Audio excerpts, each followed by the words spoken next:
Okay, welcome to the Golden Note podcast. My name is Jesse, My name is Karen Deep. and we are going to be covering a album called "The Cars" by the band The Cars. The Cars. Who would have guessed? Yeah, this is part of our 1001 albums series that we do. If you don't already know what we're doing, please just read the description in underneath this video. And I really hope our audience can read. I congratulate you on the ability to do so if you could. Yes, literacy is very important.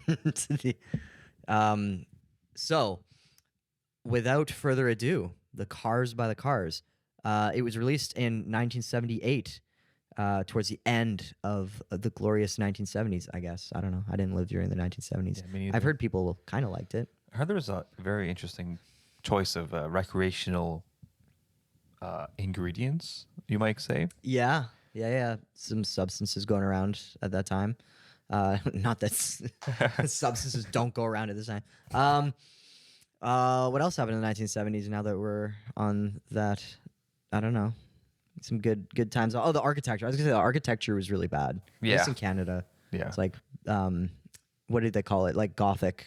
Not Gothic architecture. What is it called? Brutalist. Brutalist. Yeah. Yeah, Gothic. Gothic's cool. Gothic's amazing. Yeah. And the brutalist stuff is like plain concrete that they can't get rid of. It's more expensive to tear down than Yeah. renovate, and it's horrible. Yeah. Horrible.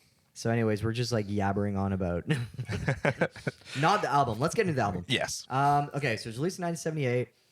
This is around when punk was kind of at the forefront in like popular rock music. It was like making a big splash, and the Cars are a part of punk. You might not think so, but in the sense that they're new wave, and they're kind of one of the first big new wave bands to like cross over.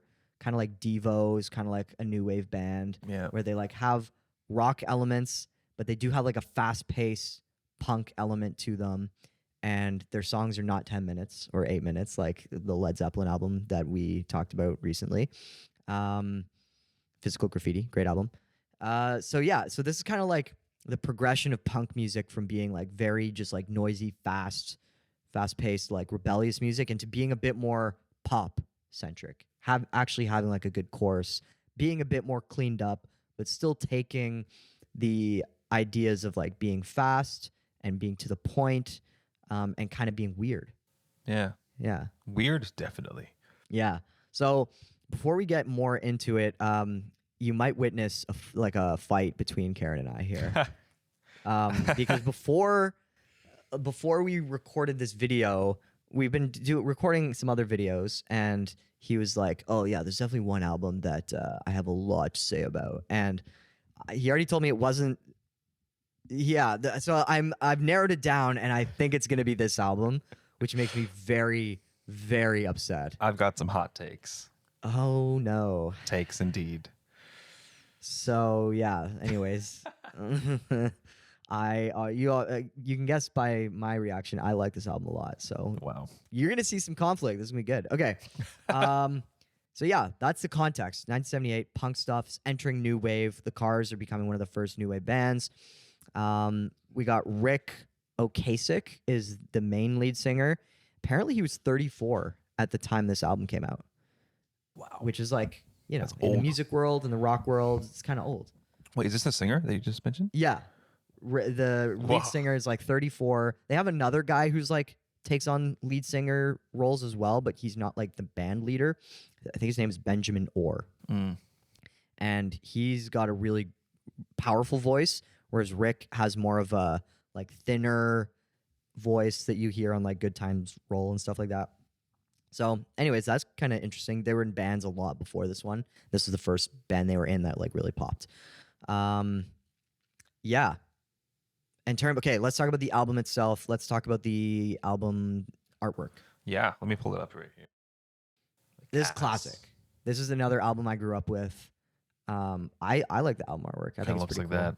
Yeah. It was a woman Yeah, a woman smiling. That's nice. driving. Driving behind the steering wheel. Kind of looks like she's about to get into an accident, but she's happy about it. Yeah, also there's like a bright light shining, and she's doing She's kinda- this to like, you caught me. I don't know like what's going on there. Yeah, like whether you I'm caught blocking me the or like, light, oh but no, I'm there's a happy car about coming. it. Yeah. Yeah. Yeah. But this record is so good, I can't stop smiling listening to Yeah. it while I'm going into an accident. It's kind of unhinged. I kind of get bad vibes from this one. It's like Really? I don't know. I don't get bad vibes. it reminds me of the Joker from like the Saw series. Just add those little swirls, and then That's there you so go. funny. Also, the steering wheel's like clear. So Wow. that's interesting. Yeah. I love that the band is called The Cars, and their debut album, and like for a lot of their albums after this, they have like a subtle reminder that it's like the Cars. Like there's a steering wheel, right? Yeah. Like it's like the imagery is like related subtly to, or not so subtly, I guess, to the name of the band, Yeah, it's nice. They're aware of what their name is, Yeah. which is helpful. and they're proud of it. Yeah. Random facts about the woman on the artwork. Apparently, because like I'm a history person, I love doing all the research and stuff. She is Russian, and so this was like one of her first big breaks in the like entertainment industry, was like posing for this album cover. Wow. And the band actually wasn't a huge fan of this. The record label forced them to use this artwork when they like signed and like had this album. That's very interesting. Yeah. Well, she looks like she's happy to be there. But she looks like she's happy to be there. Yeah. Yeah. And then she like throughout her life, she like moved back to Russia. She like went to Paris for a bit and became a piano singer. So here she was like an actress, and then but she's also a good musician. And then she was like a piano singer in Paris, and then she like ended up moving back to Moscow, and she like married like this dude who became the leader of the Bolshevik party in Russia. Wow. She had a very interesting life. That's amazing. She got around. She probably drove a lot of cars. She probably drove a lot of cars. I do love the colors of this record. The pictures, colors in this picture. They pop, yeah. They Like pop. the red lipstick and the nails. And yeah. Like I would definitely recognize this, or it'd draw my interest if I saw that on the rack. 100%. Yeah. Album name, The Cars, just like the name of the band. It's simple. It's whatever. It's not the worst name ever. It's like makes me wonder, like, was this the guys who made Lightning McQueen? Like, because in that Cars movie, they are the Cars. So when you have a This is Karen just like already hating. when you have a He's band starting- name called the Cars, like, do they Excuse me. identify as cars themselves? Yeah, Or yeah. do they just like cars? It gets confusing really quickly. It gets confusing. Yeah, you're so right. Okay, let's start with the music. Starts with Good Times Roll. So yeah, I already mentioned I grew up listening to a lot of the music on this album. Not all of it. So, but this one is definitely another, like, my dad introduced me to this song and this music, Amazing. right? Like he would like play this while working on the car. Oh, the cars. Look at Or that. like working around the house, like, you know, doing like odd jobs throughout the house, and he'd like play music, and one of these songs was like always on the playlist. Very hooky song. Love all the melodies from the guitar and the synth. Just full of earworms. I really like it. It's kind of like it's like a slower paced song, but it's good. It's really catchy. Yeah, it's pretty chill. I like the bass tone in this record a lot. It really sets the Yeah, sonic you landscape. hate it. You hate it, right?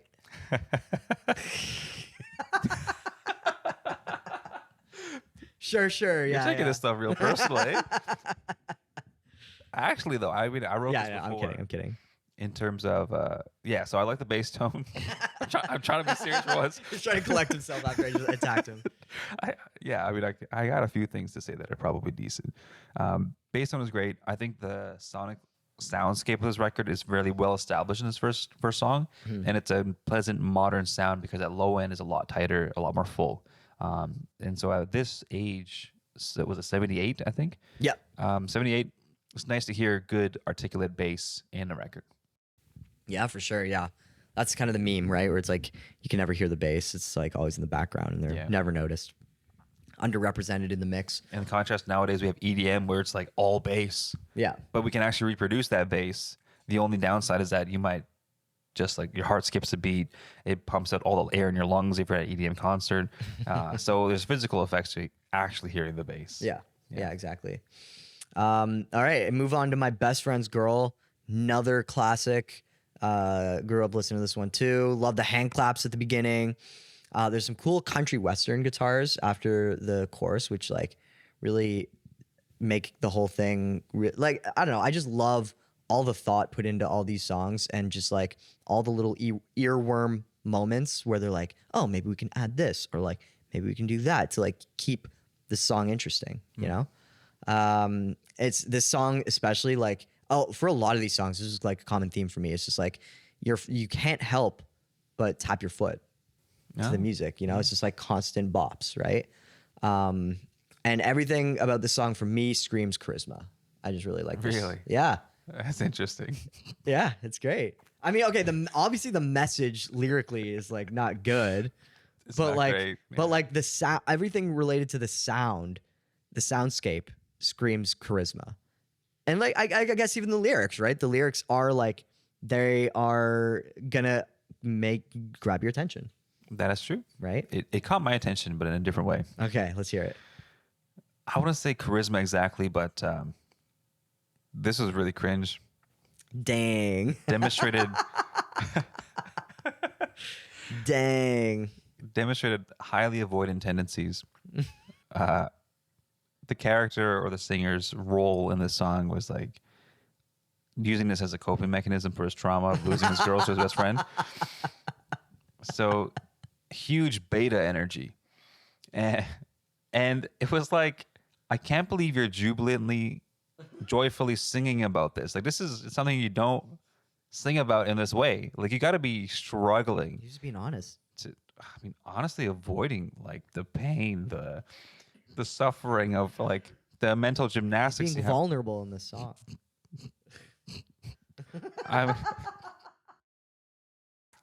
I mean, if he's beta, I guess he could be.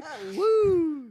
It was like, this is the type of song I would imagine like a 16-year-old boy in high school would write and actually want to sing to kind of help him get over it. But the fact that he was 34. 34, yeah. When you mentioned that, I was like, this Even worse. even worse, like Yeah. doubling down on that. I wonder how much the record label paid these guys to sing that song, because I don't think any 34-year-old man would happily sing that song with like a lot of intention. This was rough. This song was rough. And she used to be mine. She's so fine. I know. When that line came on, I My was like, best friend's girlfriend. meanwhile, I'm getting my It's so noose ready. catchy. My goodness.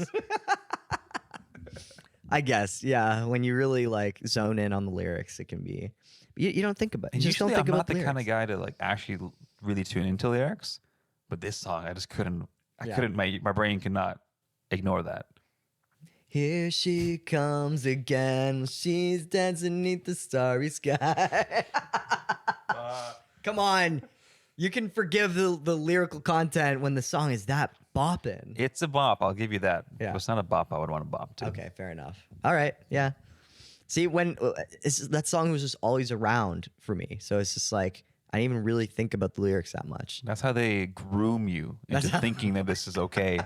Therefore, was it promiscuity, lack of committed relationships yeah, is normalized through songs like Through this. songs like this. And it creates a culture of instability that the record labels could further exploit by then selling you a song about breakups. But what if you can relate to this song where you're like, dang, like my best friend is dating my ex-girlfriend, and like I'm sad about it, and like I feel a type of way about it, I think and I'm it's- still in love with her, but it's still my best friend too, and this is just a weird situation. What the heck? Mhm. You know? It's all wrong. It's wrong because he's still super hyperfixated on the girl, Yeah. assuming that. But his what best- about the best friend? Isn't the best friend in the wrong here? I love how we're deep diving into this. Well, I think the only thing that keeps him the best friend is that he understands the best friend's perspective, where it's like you got to get what you can take what you get. You know, take what you can get. In that But sense. yeah, but They're probably isn't both down isn't bad. wouldn't you have critique for the best friend for dating the ex-girlfriend of this guy? The you know? critique would be the fact that she. Well, I don't know. This gets complicated. It's complicated. You know what? Yeah. Maybe we should. I don't sit know on it. them, right? Like I can't really go further than that. Yeah. But either way, you just didn't like I you didn't weren't like a big it. fan of the song. Cringe. Okay. The lyrics were cringe. Yeah. Okay, I like this song a lot. You're welcome. You enjoy your life. Live your life. All right. You are your own person. How about this next song then? Just What I Needed. That's a different. So you and I have history with this song because in our band we cover this song. Yes, we do. It's a great cover. Check out Full Deck, Just What I Needed. Yeah. Cover on YouTube. You'll check it out. Yeah. Great song. I like Yeah, this one. I forced them to play it because I don't think you listened to any Cars stuff before that. This is the only song I ever listened to before listening to this record, and it's only because you Okay. asked me to play it. Okay, there you Yeah. go. Yeah. Yeah, so the first 3 songs on this album for me are all straight up like just fantastic. I grew up listening to all 3 of them. This song was always a standout for me. I love the guitar intro and like the layers that get added on at each turn. I think is really cool. It builds up to like this really catchy synth hook. And it's complemented by the guitar really well. So yeah, I love this song a lot. Yeah, this is a very well put together song. I love some of the rhythmic stuff that happens where they switch the beat, switch the backbeat for certain situations. The hook is really nice. The shouty chorus near the end, just what I needed. You know, it's really nice, really powerful. Yeah. And overall, this feels more like a mature song, very well put together song.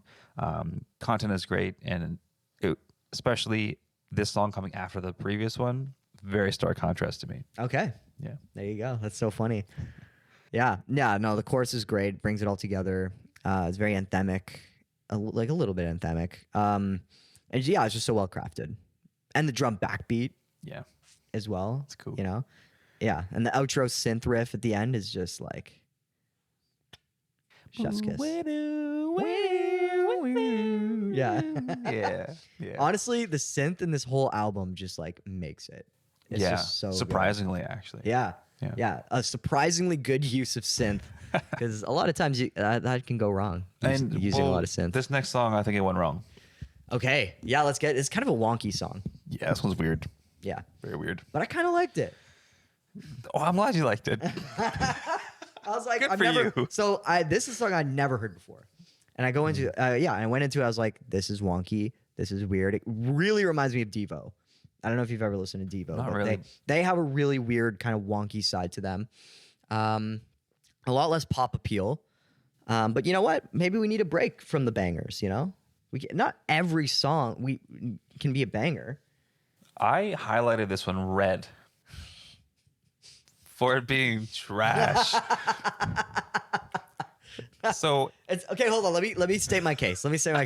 There's lots of cool sounds thrown into the mix. Like every single at every single turn, there's a new sound that you get, and you don't know when it's coming, where it's going. that's You true. It's all the bells and whistles. It's a journey in the best possible way, or maybe it's a nightmare. It's a journey without a direction. So yeah, Chaos. so you know what? I'm learning this about Karen. He really likes consistency in his albums, which is great, right? But I just think for what this song is, it's just like a cool, wacky, wonky mix with lots of cool sounds. And in 1978, this is 1978. Doesn't matter. So like, When is this weird? It doesn't matter. it's like experimental at this point. To me, this was a budget David Bowie song. This was like, how could we steal all of David Bowie's like weirdness and make it trash, Wow. and then throw it in the middle of the album right after the best song on the record? Let's just do that. Yeah. Let's just The Cars. We're the Cars. Let's just assault the listener after This the is like best the song on O2 album. sensor on Fords. It's just like, it didn't have to be so trash, but it is. That's why I always take it back into the shop. This is the O2 sensor of this record. Okay. Trash. Wow. I mean, I'm not gonna like defend this song with my life. Like I There you I go. can understand. I'm pushing. I can understand why a person might not like this song. For me, it's scratched my brain in a way that I liked.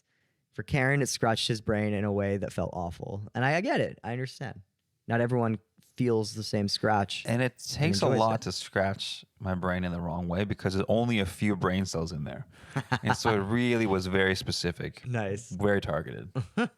Okay, so I felt targeted. what I'm getting is you don't like that song. Yes. Yeah. I do not. I don't like that song. Okay, good. To be clear. Glad I understand your viewpoint on that one. I'm glad. It's Yeah. Red.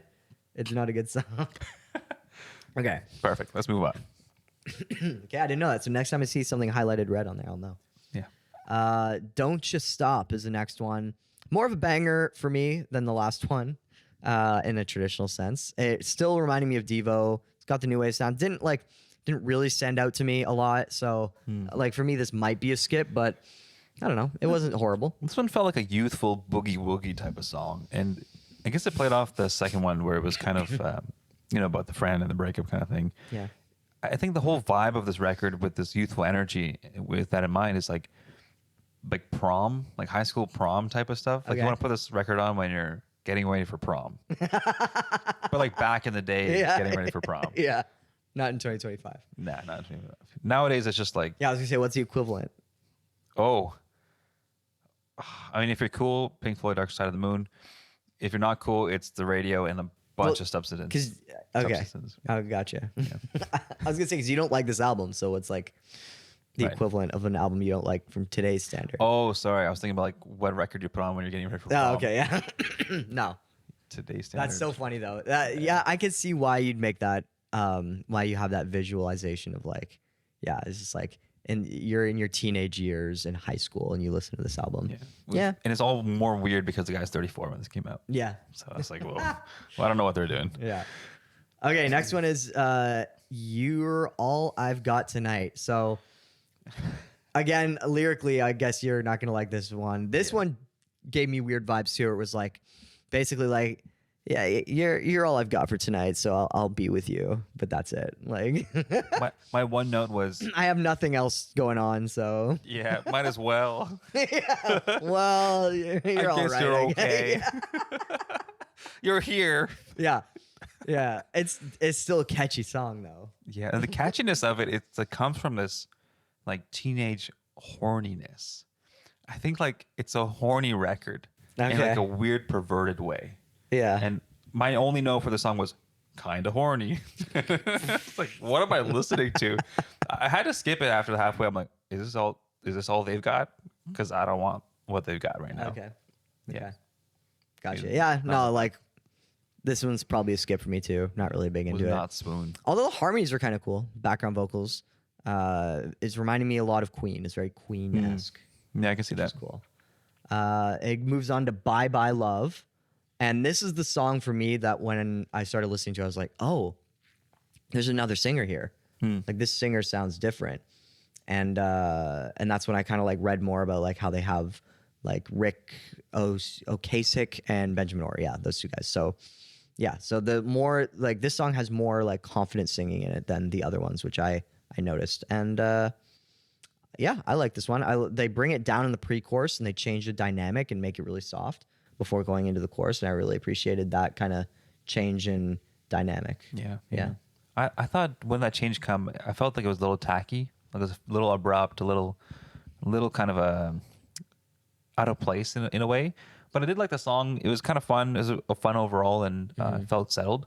But it's interesting. I didn't actually register that it was a different singer. Like it didn't hit me in my face. Okay. I just kind of enjoyed the song. I didn't think about it too much. Yeah.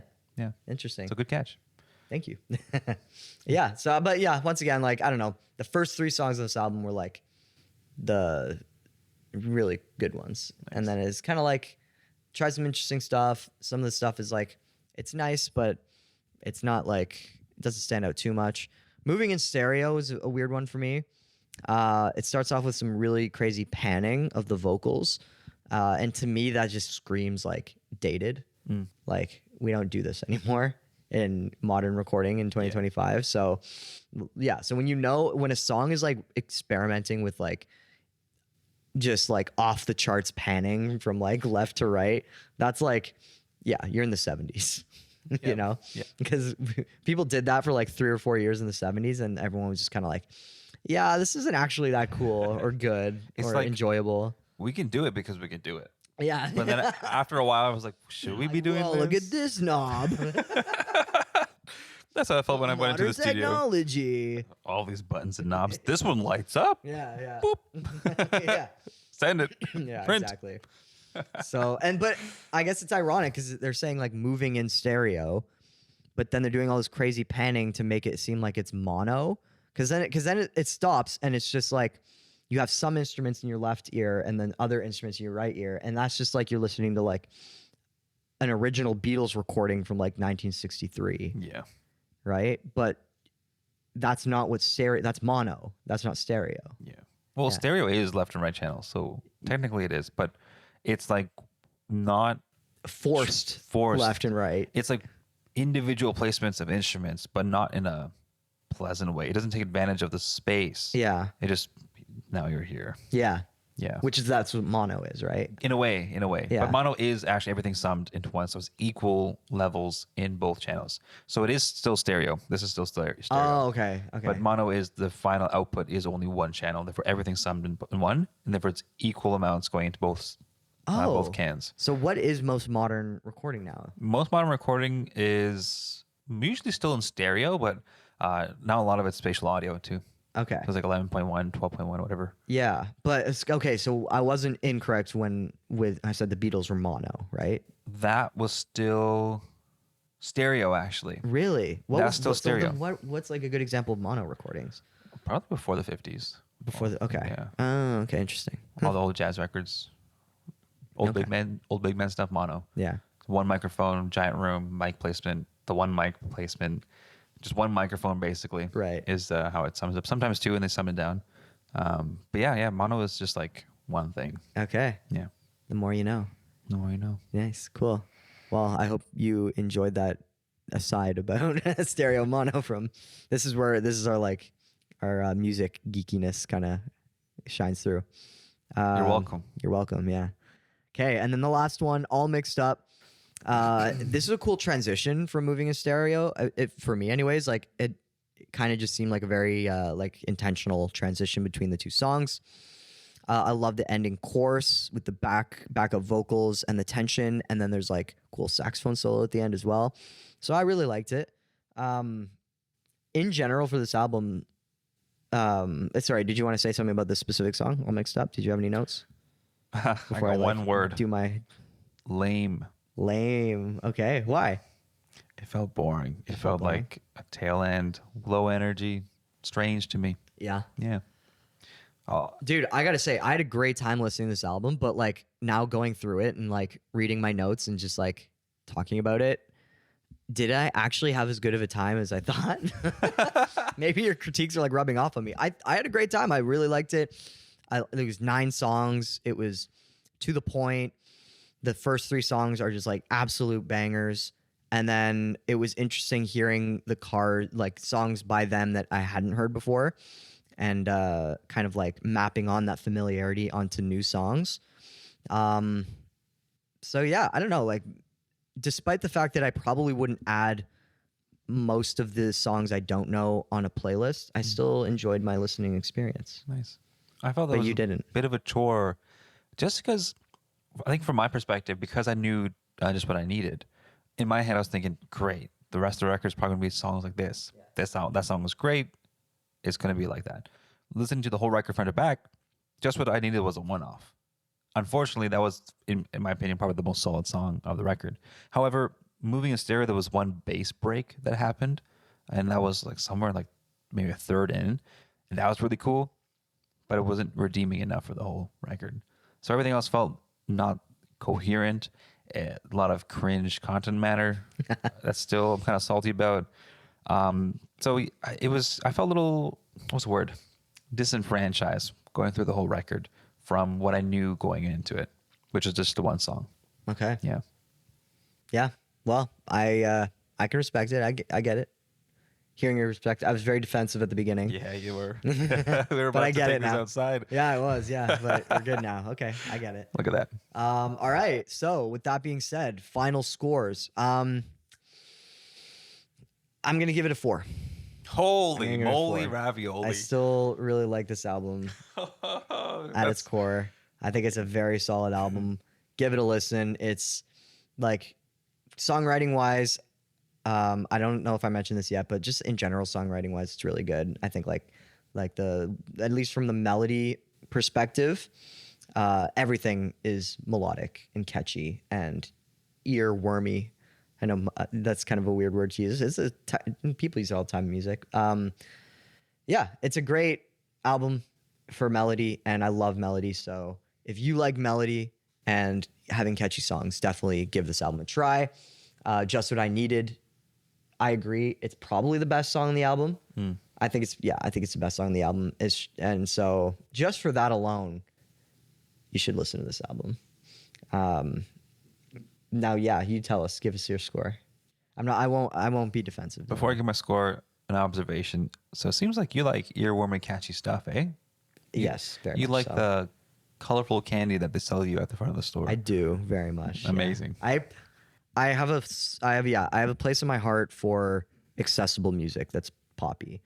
If it's done right, if it's coming from a genuine place, and like if it's coming from like a true love of like crafting a melody and a song, then yes. If it's pop music and it's made like that, then I will love it. If it's like trying too hard, if it's just like they want money from me, and it's just like generic, then no, I won't like it. Yeah. Okay. But I do very much. That's why I don't gravitate towards like metal stuff as much. Sorry for all any metal fans listening. Like I appreciate metal. Heart. I love rock music in general. But yeah, it's why I never really super got into the metal sphere as much. Gotcha. Yeah. Yeah. My score is going to be a solid 1. Dang. The lowest. I think this is your lowest score That's my lowest one. thus far. Okay. And that 1 is just for Just What I Needed. Wow. That's it. Just the one What? song. Dude. Yeah. So like you can't even appreciate the synth No. in the rest of the album? It had its moment in that song, Just What I Needed. Just that song. Just that song. What? What about Good Times Roll? You didn't like that song? I thought you liked that song. That was nice to set up the record, but it was no. You know, it was not my Okay. cup of tea. All right. Yeah. Yeah. Yeah, that's it. I Simon can't Cowell honestly over say here. like if you were to ask me to listen to this record again, I'll just listen to that one song, Yeah. and call it a day. I Dang. wouldn't be able to listen to the rest of it. Wow, that's so funny. Okay. All right. Wow. So You're welcome. 5 out of 10 on the Cars. 5 out of 10. It's so sad, but it is what it is. I should have given this a 5, but I stayed true. It's a Now 4. you- There now you know. are negatives like the cringe content matter. I will. Yeah, there's too many concede. skips for me. It's like there's way too There many are a skips. couple like lackluster songs that don't live up to the first 3, even though you hate the first 2. I love the first 3. But yeah, I don't know. I think it's enjoyable listening experience all the way through. Unique, synthy, dancey, can't stop tapping your foot. New wave. It was like riddled with that jock on the football team, apparently making a record, who's really full of himself. I That's think a jock made this in 1978. like I can't get past like the American stereotypical high That's school so thing in funny. my brain, and that whole ego trip. Dude, new wave is like nerdy. I mean, they're nerds because they made a record like this, for sure. But Yeah. I guess they wanted to pretend to carry that spirit of having that ego, but it was done horribly. Yeah. Okay. So I'm gonna leave now and Cry. put my heart back together from the many pieces that have been shattered in. In the meantime, please give us a like and subscribe to us if you like what you hear, because And we're gonna please be check out our cover of the best song, the only song Yeah. worth listening to on this record. check out our band too, Full Deck. Yeah. And leave a comment and let us know how you feel about this album. And yeah, I hope you have a wonderful rest of your life. And and stay tuned for more videos because Stay safe. we have like hundreds more albums to go over. So Yeah. we'll be here. A lot. And drive safe. Don't get into an accident. And try not to drive with a transparent steering wheel. Yes. Yeah. Don't. It's tacky. Yeah. And change your O2 sensor if you have a Ford. True. All right.